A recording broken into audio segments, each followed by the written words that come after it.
Good evening and welcome, everybody. It's been a while. It's nice to see all of you. It is 6:30 p.m. on Tuesday, August 13th, 2019, and I'm calling this meeting of the Wausau City Common Council to order. We'll begin tonight's proceedings with the Pledge of Allegiance. I pledge allegiance to the flag of the United States of America and to the republic for which it stands, one nation, under God, indivisible, with liberty and justice for all. Please press yes to take roll call. We have 11 members present. And we have no proclamations this evening, but we do have one individual registered for public comment to address the City Council. Would Ms. Carol King come forward? Good evening, and if you could, please state your name and address for the record and limit your comments to 3 minutes, please. Thank you. Hi, I'm Carol King. I'm at 1409 North 3rd Ave. A few weeks ago, there was a car crash in front of my house. I live at the corner of North 3rd Ave and Randolph, and it's a dangerous intersection. I was wondering if it would be possible to either keep it as a two-way stop and put signs up underneath the stop sign saying cross traffic does not stop, or just turn it into a four-way stop. We can address this at CISM. We can actually make a formal information from you, that type of thing. I invite you to give me a call tomorrow if you'd like. Tomorrow we can go over some things.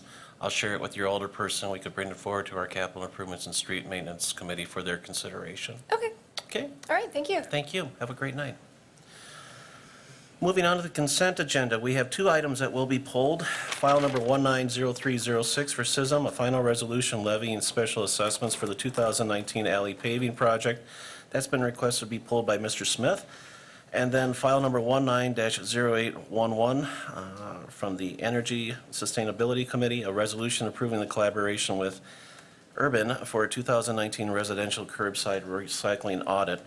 Otherwise, for the rest of the consent agenda, starting with file number 19-0701 from the City Council, the minutes of the previous meeting dated July 9th of this year, and ending with the file 19-01 from the Public Health and Safety, a resolution approving or denying various licenses as indicated. I'll entertain a motion to accept the rest of the consent agenda. Motion by Mr. Peckham, second by Mr. Neal. Begin voting. That motion has passed unanimously. And then moving on, as far as pulling of those files, we will start off with those first. First off, with resolution file number 19-0306, a resolution on the Capital Improvements and Street Maintenance Committee levying special assessments for the 2019 alley paving project. The fiscal impact will be an estimated construction cost of $15,000, estimated special assessments of $7,700. Mr. Smith had asked if you have this removed. Go ahead, sir. Oops, I don't I think your microphone's off. I get Eric to come forward, maybe he can clear this up for me. I thought we abandoned our alleys a number of years ago. We did not abandon them, we just do not plow them. We Okay. maintain them in the, in the summer season, spring and fall. We regrade them, or we do some minimal patching on the ones that still have viable asphalt, Okay. but we did not abandon them. Okay, and then I was misinformed, because I thought that they'd been abandoned because they didn't get plowed or anything in the Right. wintertime. The people that are impacted by this special assessment, did they request that this part of the alley be repaved for them? Correct, yeah. Alley paving's done based on a petition by Okay. all of the adjacent owners, and then they'll bring that forward, and then each of the owners is assessed back a certain percentage of the The work. only reason I ask is I have a couple alleys in my district that people have talked about, like to have repaved, and I'll share that with them. I'm not sure they're going to be so concerned when they find out they'll be assessed for it. Sure. But I can at least tell them that we will, and we will look at it if they request it. Absolutely. All right, thank you very much, I appreciate Yep, it. you're welcome. And I do need a motion and a second for that. A motion by Mr. Gisselman, a second by Mrs. Rasmussen. Mr. Peckham, go ahead, sir. Yeah, I just wanted to add quickly that this is the second year for this request. The same individuals requested it last year, and the paving costs was considered excessive, and so they decided to bid it out again this year, and now we're going with it. Yeah, that is correct. Okay. No other, Oops. go ahead. No other comments? You may begin voting. Motion passed unanimously. And then pulled from the consent per Mr. Peckham's request, file number 19-0811, a resolution of the Sustainability, Energy, and Environment Committee approving the collaboration with Urban for a 2019 residential curbside recycling audit. Committee action approved 5-0. The fiscal impact will be none. If I could get a motion to accept first. Mr. Peckham, do I have a second? By Mr. Nutting. Okay, and Mr. Peckham, and I do believe we have a rep here tonight to speak about this, so. Yes. Go ahead, Pat. I would, as soon as I got 30 seconds worth of stuff to say, I just wanted to clarify that this did come through the Sustainability, Energy, and Environment Committee. As we were beginning to consider this, we were very pleased to learn that Ms. Gates had already contacted Finance Director Marianne Grote, and they were already working on a possible plan to make this happen. So the Sustainability Committee was entirely in favor of it. I asked that it be pulled from the consent agenda just so it would get a little more exposure, people would know more about it, that it was coming. And the information in our packet provided by Ms. Gates is very professional and complete, but if she could come up, speak briefly about it at this time, it'd be great. And I don't know if anybody has any questions about it, but it has worked real well in Weston and has helped to teach people what goes in the trash and what goes in the recycling and built a little better awareness, so. And if you could introduce yourself with your name, your address, and 3 minutes if possible. Sure, thanks so Because much. Pat over went by 30 seconds. Okay, so my name is Michelle Gage, and I live at 2260 Bonnie Doon Drive in Cronenwetter. And so, yes, so I wrote the proposal from Urban. I'm the co-founder of Urban. We're a very early stage startup that's located in Cronenwetter, and I had worked with the Village of Weston to conduct their waste audit that we recently did. And the reason that we did that, there's a whole bunch of reasons. As a responsible unit, the city is charged with making sure your residents understand what's acceptable in their recycle bins and what's not. The state of Wisconsin bans certain items from being landfilled. So we need to make sure we're constantly educating residents about what is going in the recycle bins. And so I was working with the Village of Weston to do sort of a baseline, what I'm going to tell you about is the app that I've developed, pre-app implementation waste audit. And so we wanted to make sure we had a baseline of how people were doing in terms of recycling and throwing in their garbage. And it's important to understand that we don't just look at the recycle bins, you also look at the refuse bins, because people throw a lot of recyclable materials in their refuse bins. They don't just not put it in the recycle bins. So about a year ago, I was just a super passionate resident about recycling and was very frustrated that I'm smart and motivated to know how to recycle, but couldn't. And I said, why can't any person just be in their kitchen and have their phone in your hand? You have your phones with you at all times. Scan the UPC barcode of a product and know if it's recyclable in your local community. Because if you go home tonight and you take a look in your pantry and your refrigerator, it's a lot more difficult than just having a Gatorade bottle and knowing to throw it in the recycle bin. And I was really frustrated about that. And so I got some state funding, seed funding from the state, from a grant, and a year and a quarter later, we're a real startup, and our app launched in the Village of Weston, which is why we did the waste audit in the Village of Weston to get sort of a baseline of how they're doing with the recycling, and then we're going to see how they do in a year after the app has been fully implemented. So the app is currently also being used by the city of Madison for their community compost test trial right now. It's going to launch the University of Stevens Point and Edgewood College. So we're really excited about this. It's all about helping residents recycle right. It's about municipalities saving money on the recycling programs.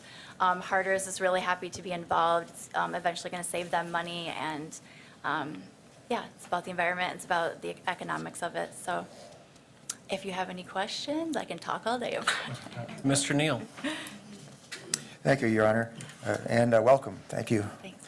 I guess my only question, and maybe a little bit of concern too, is the need for the audit to get it to a baseline if, there's already been, research along those lines elsewhere. and that you probably found that there's certain common things that you run up against, and the app is designed to inform people what to do and what not to do. And I don't know that the audit would change what those recommendations would be. It seems to me the app is what we're really in need of, and the audit is a step that's already been taken, and it might be just redundant for us to do it here and find the same common results. And also, going into the trash, I don't know who would be doing this physically, but you're getting into a question of bonding, people that are bonded to handle this type stuff, because there could be all sorts of sensitive, materials that are thrown in the trash. And people might, have a little concern about that. So just a little concern about the need for the audit itself, and why not just jump into the app? So first, just want to make sure it's on the record that the city is interested in potentially implementing that app after the audit, because absolutely, that is my goal. I want it to be a resource that the City of Wausau residents have.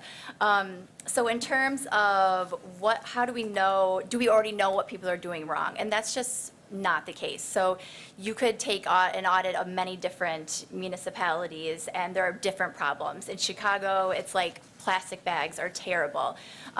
We have different products that we buy than people in the middle of Chicago, and so we need to know what residents don't know. I mean, if you're on Facebook a lot, I've been doing a lot of videos about, keeping your plastic caps on, and things that people just aren't aware of, and that's not everywhere that people don't know that. Plus, it matters where our recyclables end up. So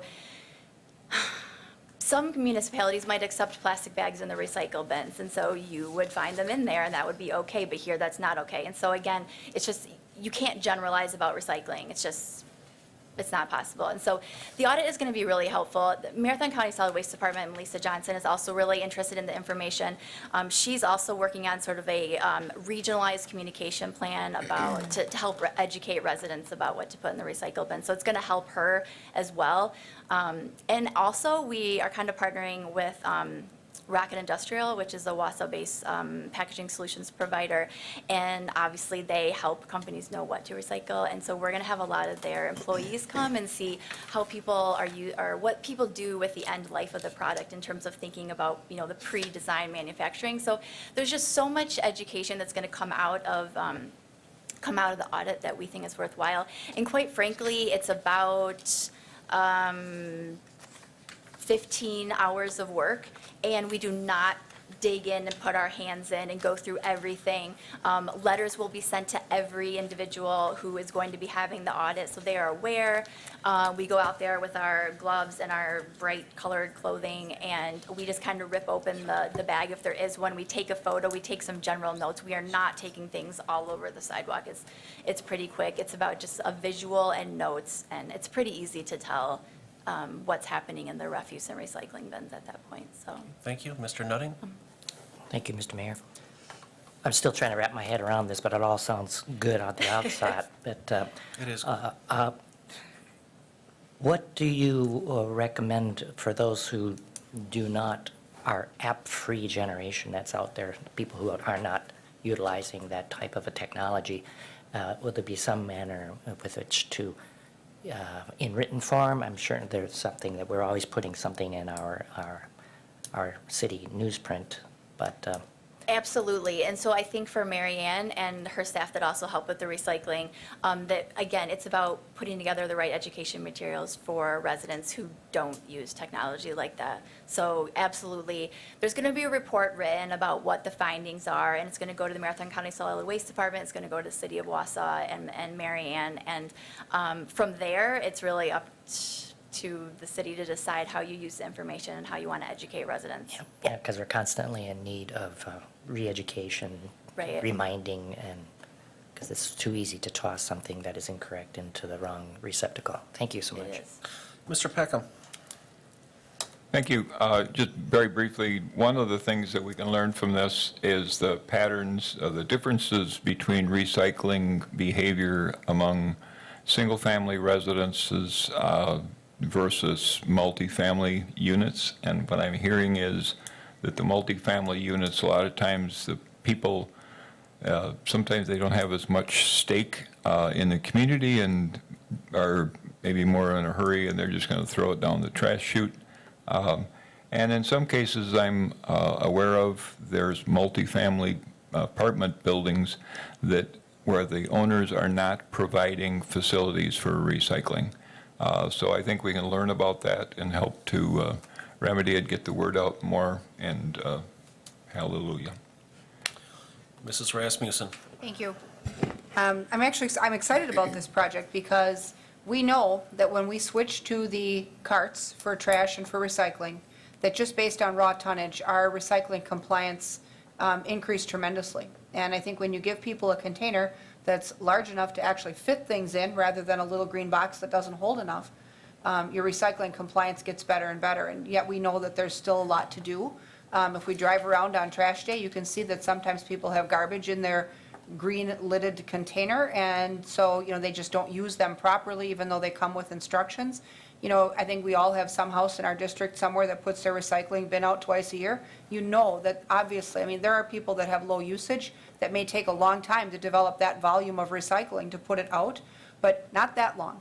And so, obviously, there's just some corrective action that may be necessary, and I think to educate the public. I had just recently read an article about the recyclables that are coming out of the U.S. often are too dirty to have a practical application, and that, many recycling outlets that wanted our recyclables don't anymore, and the loose caps was something that surprised me. I never knew that you leave the cap on the bottle, or throw the cap in the garbage and recycle the bottle. I threw it all in the recycling bin and the caps were loose. Apparently that jams up the machine. Who knew? But the other thing I read was an article about wish cycling, and I think Melissa Johnson maybe is the person that made that comment, saying that there's a lot of things that people can't bear to throw in the garbage, so they put it in their recycling bin, but our area might not take it. And some of those things, like the carton that you buy orange juice in, it's a mixed material item. Is that item okay for Wausau, or isn't it? And with an app like hers, we would know that, and many of us have probably, it says recyclable in some areas on the container, you put it in the box, because you don't want to send any more to the landfill than you have to. And so I think the educational arm of this is really good. I think it's a positive. Mr. Neal. Thank you again, Mr. Mayor. Do you have translation services for other languages to apply to the app? How much you're willing to pay me to add that? No, to be frank, absolutely, that is in the plans. But again, we're a year and a quarter into our startup. We're working with grant funding and, the little bit of revenue that we've generated, and that costs money. And absolutely, it's a direction we have to move in. Yeah. So hopefully when the city is ready to implement the app, maybe that can be part of the city of Wausau's piece. So yes, thank you for bringing that up. All right, with no other discussion, we have a motion. Thank you. Thank you. Thank Sorry. you. Motion by Peckham, second by Nutting. You may begin voting. Motion passed unanimously. Moving on to the rest of the resolutions and ordinances, starting with file number 19-0803, mayor's appointments. There are none tonight.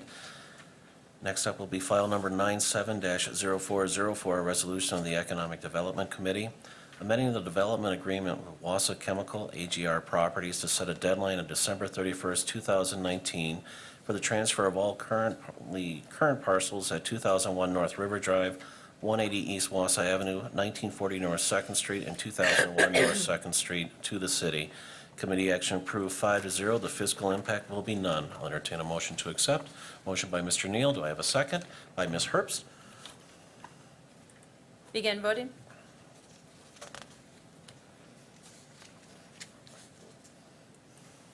That motion is passed 9-2. File number 18-1109, a resolution of the Finance Committee approving the 2019 budget modification for construction of the police evidence storage facility. Committee action approved 5-0. The fiscal impact will be $95,000. I'll entertain a motion to accept. Motion by Ms. Herbst. Do I have a second? By Ms. Kelbach. Begin voting. The motion passed unanimously. File number 19-0805, a resolution of the Finance Committee providing for the sale of approximately $7,825,000, a general obligation promissory notes, Series 2019A. Committee action approved 5-0. Fiscal impact none at this time due to the sales taking place in September. I'll entertain a motion to accept. Motion by Mrs. Rasmussen, second by Mr. Nutting. Mrs. McElhaney. Thank you. I have a number of questions, so they all are about the next 3 or 4, so I'm just going to put them out at the same time. I just have some questions about the reduction of the $870,000 in cash that was on this printout. Where is that cash coming from that we have extra cash to put to reduce debt? We do have some reserves in the debt service fund. It just depends on, like premiums that we received in previous years on debt issuance. Like when the market's really good, they'll, like bond buyers will pay a premium to, obtain that bond and things like that. So over the year, there's a little bit of a reserve in the debt service fund, so we use it next year. So this is from the debt service fund? Yeah, I'm pretty sure. I mean, I'm not 100% sure, but I'm pretty sure. I mean, I could get you that answer tomorrow too, but yeah. That'd be great. Sure. Okay, and then we're deferring $422,000 to 2020. The reason for that? I believe there'll be construction costs that'll be later in 2020 as the fire station gets built, so. Okay. I also have a question about the sewer and water bonds. They're not in this printout that we got for debt planning. Are those under the sewer and water utility, or are those under the city? Yeah, those are under the water and sewer funds, Okay. and they're not general obligations, so. That's what I figured that, but it's best to ask.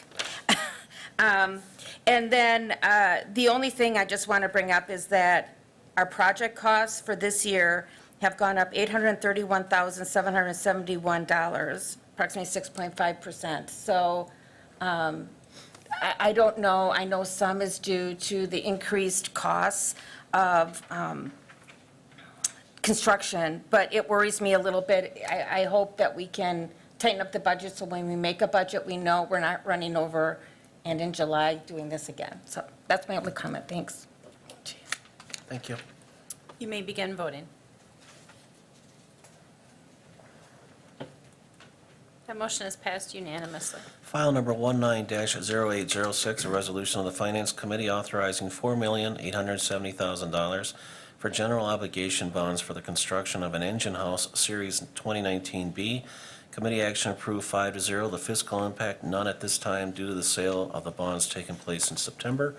I'll entertain a motion to accept. Motion by Mrs. Rasmussen, second by Ms. Kellbach. Begin voting.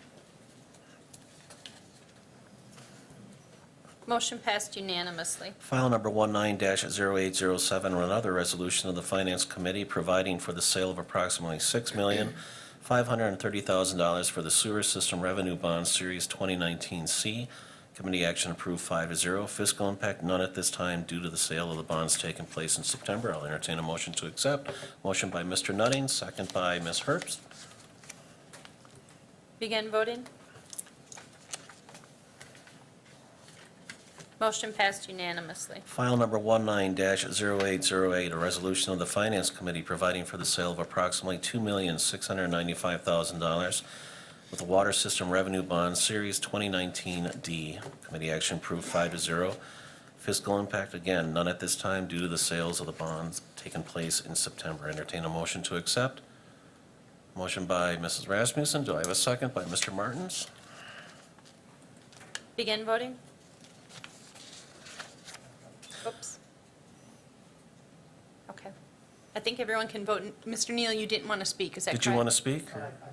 Okay, Okay. so everyone can vote. If you haven't put in your votes yet, it looks like the system's acknowledging them. Yep, motion passed unanimously. File number 12-0219, a resolution of the Human Resources Committee amending the employee handbook language in section 3.04, nepotism, employment of relatives. Committee action approved 4-1. The fiscal impact will be none. Entertain a motion to accept. Motion by Mr. Gisselman, second by Ms. McElhaney. Mr. Neal. Thank you, Mr. Mayor. I was the lone dissenter on this vote and also on a previous vote. It also, I think, went 4-1. And just to clarify why, I do find the effort is well-meaning, but maybe not up to date with today's idea of what is traditional and what is non-traditional in relationships. Also today, Alder Tao indicated some verbiage from the county handbook, if you will, that has different verbiage, and I found it odd that, we're not parallel. The lack of reference to brother or sister-in-law on the county one, also the lack of reference to cousins in the county one, but both of those, all three of those are referenced in the proposed city one. So a little concerned about, that inconsistency, and I still remain, dubious about how modern and forward-thinking this is, which I don't really feel it is. Thank you. Mrs. Tao? Thank you, Mayor. I certainly appreciate the work from the HR committee, even taking this back again and again. I know that there's been a lot of work and effort put into trying to get this right, and I don't think there's a right or a wrong. I think there's a lot of great literature that's been quoted, opinions that's been received. I certainly appreciate the department heads and their candid input on how they feel about how this can portray favoritism or create other emotional concerns when it comes to disciplinary action. I do want to give Becky credit that she did follow up with an email regarding other municipalities that was reviewed through their research, and that included the Marathon County. I sure would like to see some consistency and some alignment with a municipality that is just right next door. I know that we always have concerns about getting the right resources or staff into some of our positions that maintain its openings. I still stand firm on not voting for the nepotism policy, but I just want to thank everybody for their efforts and their time. Thank you. Ms. McElhaney? When we looked at this, it wasn't, we never tried to mirror Marathon County. I just want that was never in our back of our mind, is what does Marathon County do? We looked at best practice for the city of Wausau. That was our mantra, that was what the department had looked at. And when this came to the first time, I went back and listened to the council meeting. And I was a little upset with some of the comments. And I know people have a lot of passion, and that's fine. But we did not look for an attorney that would agree that this was legal. That was not our mission. Our mission was best practice. We didn't search for any attorney that would accept or that would back up our proposition. We didn't have one. We went with Mary Hubacher, who anybody who's been on council or human resources in the past knows that she's been a person that's been here for at least the last 3+ years I have been, helping us with handbook material and helping us along through HR, especially when we didn't have an HR director. And so that was a normal person that we went to. And that is the red writing you see on that is Mary Hubacher's language. It is not anything that we made up ourselves, but Mary Hubacher is the one who said, this is what best practice would be. So we looked at that. Then the council asked us to ask the people, the department heads, and survey them, and we surveyed outside that were not public companies, that were private entities. And if you look at the Excel sheet I sent, and it was in the HR handbook, it's interesting that many of our big employers here are a lot tougher than even this language. They don't even, if you look at it, they say you can't even be in a romantic relationship with somebody, not married, not anything. So there was a lot, I don't know how they do that. You can't be good friends. I don't know how they do that or how they determine that, but that is their written policy. The committee looked at all of this again and decided, you know, with a 4-1, that this was the best practice. I give it to you that voted up, voted down, amended on the floor, whatever is done. But I wanted to get out the points that, you know, there was not one type of, we weren't swayed in one way or another when this started. We looked for information, and I am an information person. I make decisions with information overload. I don't make quick decisions, and that's why it took so very many months to do this, because I asked Tony over and over and over, let's check here, let's get some here, let's check with our CIVMIC person, you know, who insures us. We did all of that. I went to it was brought up in a neighborhood meeting, and I had a vast array of people at this meeting. They brought it up to me, and I didn't know what, and I let them talk, and they were very, very against, they wanted this nepotism policy. They were like, fight the good fight. We don't want, they were worried that we don't want any perception of something wrong. So that is why when we did it, we talked in the committee, and that was our decision. So I just wanted to go through this process again. I don't know. I think a lot of Marathon County and us doesn't mirror with a lot of things. That's just, I mean, if you want to mirror them, you can, but we don't.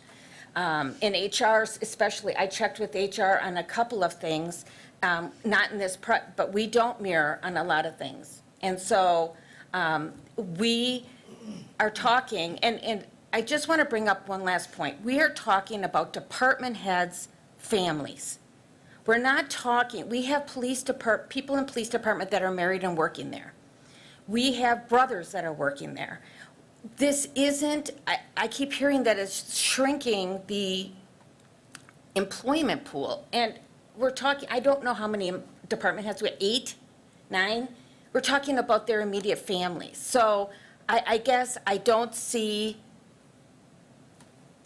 the big harangue, but whatever. I'm going to vote with this because I truly believe this is best practice. I'm here to protect the citizens of the city of Wausau, and I feel that the perception is as much an issue as what's reality, because people's perceptions are their reality. And I don't want to see people saying, oh, I got picked up by so-and-so's whatever, brother, sister, and, well, nothing's going to happen. He was mean to me, and I made a complaint, but nothing's going to happen. It doesn't matter if it was true or not. It doesn't matter. It will be an issue, and there will be people on that bandwagon.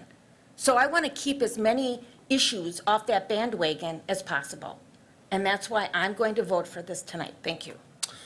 Mrs. Rasmussen. Thank you. I certainly agree that the city needs to have a nepotism policy. I can certainly see why residents would support that, and I think we've always had one. But I also think that this policy, and the reason I supported a refer back for some additional review, was because it does take an ultra-conservative stance. And, we get the fact that you don't want direct reporting relationships in an institution where immediate family is being supervised and working together. But its reference to in-laws and cousins, to me, was a bridge too far. And so, I've worked for a lot of, private sector entities as well, and I've not worked in one ever where your cousin can't work there just because of that. And, as long as those are not direct reporting relationships, and everybody understands on the front end that there are certain positions or certain titles that those people cannot aspire to while the other one is in a leadership role, as long as the expectations are managed, I think that this institution is capable of competent management to control those situations. I mean, we have professional people in charge. And so That's why this was a bridge too far for me. I don't think that immediate relatives should work together and supervise one another, but I think the fact that an in-law can't even have a job in the organization or in the department at a subordinate level is just too much. And so that's why I couldn't support it, and that's why I requested a refer back, because I think we need to be evolving in our policy also, like Tom said. There are non-traditional relationships today that, we need to take into account as well. And so I think that this was just a little bit too much. We need a policy, but the way this one was written, it was a little too much. Mr. Neal? Thank you, Mr. Mayor. Yeah, in the comments from the participating department heads, it was only, I think, maybe two that brought up the idea or concerns about cousins and in-laws being part of this, and perhaps that's something that we should look at. When I think of cousins, I mean, you could have a second cousin, triple removed for all I know, and that's still a cousin. There are families in our community that are very extensive, and there's cousins everywhere. And I just don't see that as an immediate family. I don't see that as a conflict of interest, if you will, or an opportunity for something bad to be going on. It's just, I find it, as you say, Alder Rasmussen, it's just a little bit too far. And I'd like to have those two issues looked at. This really started with a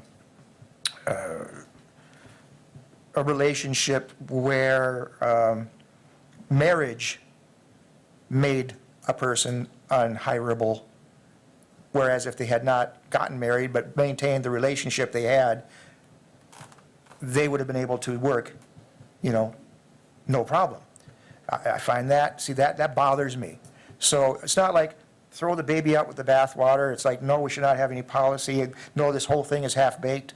But I'm concerned about little details like that, and I just like to see them addressed. So, thank you.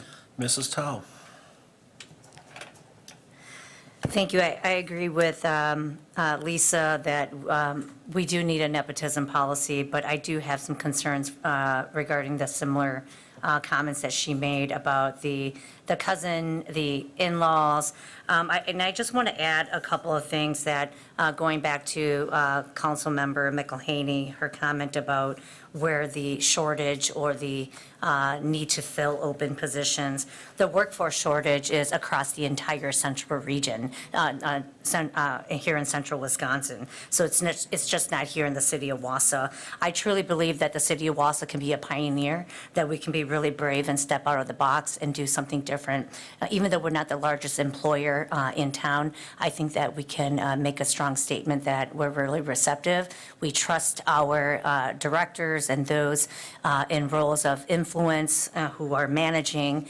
And there is a such thing as a conflict of interest. And I think that even though leaders at City Hall or in different departments may indirectly manage those department heads who may have the in-laws or cousins or brothers and sisters, I think that they're highly competent, they're well qualified to really step out if there is a conflict of interest.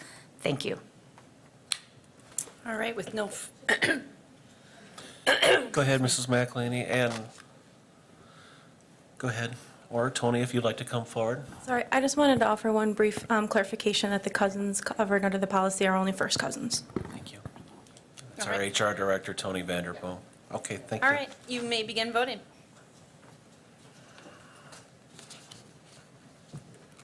This motion has passed 6-5. File number 19-0813, joint resolution of the Plan Commission and the Capital Improvements and Street Maintenance Committee adopting the Wausau Center Urban Design and Transportation Master Plan. Committee action, Planning Commission approved 5-0, SISM approved 4-0. The fiscal impact will be none. I'll entertain a motion to accept. Motion by Ms. Herbst. Do I have a second? By Ms. Kalbach. Begin voting. Motion passed unanimously. And at this time, suspending the rule, 1D, transmission of committee business to council for the items marked pending committee action. A two-third vote is required. Entertain a motion to accept. Motion by Mr. Neal, a second by Mr. Smith. Begin voting. Motion passed unanimously. And these are all from finance from tonight. Excuse me. A resolution of the Common Council accepting the donation of 120 West Franklin Street. Committee action approved 5-0. The fiscal impact will be none. I'll entertain a motion to accept. Motion by Mr. Neal. Do I have a second? By Mr. Gisselman. And Mr. Peckham, you'd like to speak? Yeah, I apologize. I got lost in there. Who was the first and the second, please? Mr. Neal and then Mr. Gisselman. All right, thank you. Sorry if I went too fast. Nope. The only thing I was going to say is that we should put a gold star by the name of the person who followed up on this and made this a reality, because it's been dangling for a long time. And I would agree to that as well. Thank you, Ms. Jacobson. Begin voting.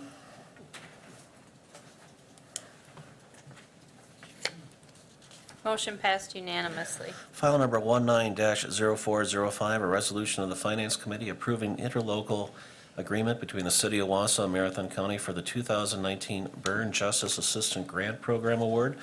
Committee action approved 5-0. The fiscal impact, a grant award of $11,027. Entertain a motion to accept. Motion by Mr. Nutting, a second by, not everybody at once, please, Mr. Smith. Begin voting.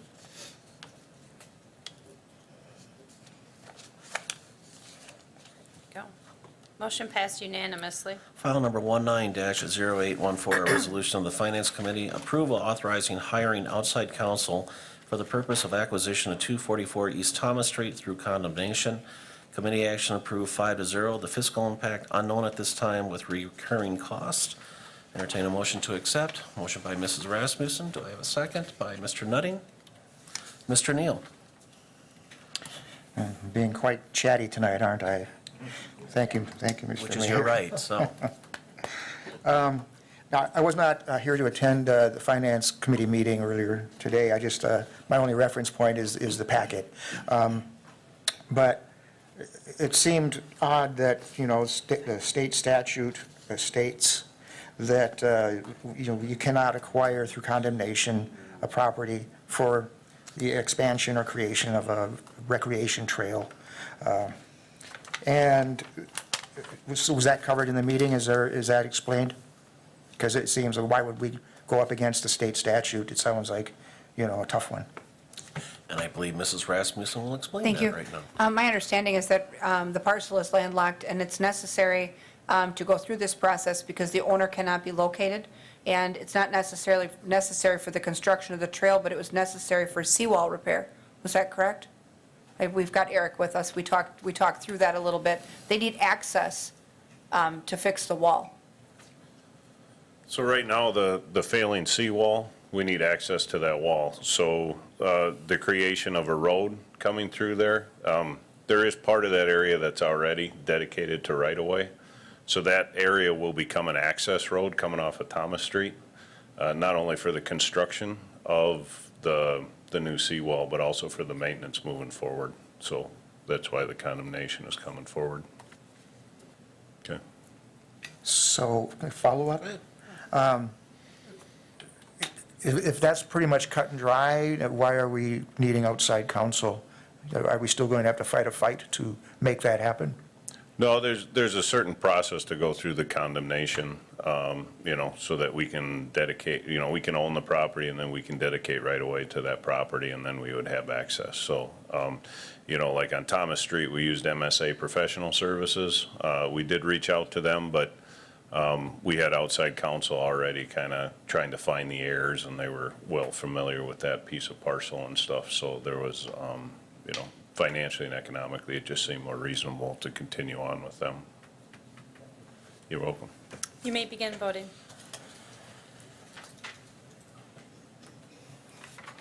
Motion passed 10-1. And file number 02-1005, a resolution of the Finance Committee approving compensation for additional asphalt at 201 West Thomas Street. Committee action approved 5-0. The fiscal impact will be an extra $6,000 for a total of $19,575. I'll entertain a motion to accept. Motion by Mr. Nutting. Do I have a second? By Mr. Neal. Begin voting.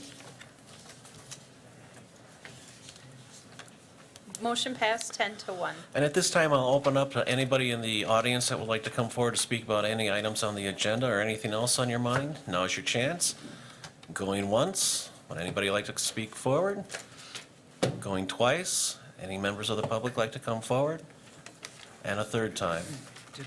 Okay, public hearing is closed. Mr. Nutting. Thank you, Mr. Mayor. I just wanted to remind our council as well as the public of the dedication tomorrow, groundbreaking of JoJo's Jungle, finally getting underway, and we'll look forward to this great park contributing to the usability of our greater general public and children especially. Thank you, Mr. Mayor. Thank you, and that'll be at Brockmeyer Park for those that aren't aware. Mrs. Towle. I just want to take this time to say thank you to the City of Wausau and all the sponsors that made the third annual Wausau Festival possible. I also want to say a very, very thank you very much to Greg Siebert and the transit team who made the shuttling possible for all the attendees. While I was there, I was soliciting for feedback on how well that went. Because the prior year, I believe the Hmong American Center had an opportunity to work with like the first student buses. And I was told this year that the process of shuttling was seamless. There was a lot of space, there was air conditioning, and the rotation of, I think, every 15 minutes made it possible for us to have another record-breaking year of attendees and a well-attended festival. So thank you to the entire council, city staff, everyone for making it possible. So thank you. And at this time, I'll entertain a motion to adjourn. Oops. Okay. Motion by Mr. Smith, second by Ms. Herbst. You may begin voting. Motion passed unanimously. And we are adjourned. Everybody have a fantastic evening. Thank you for coming. Take care.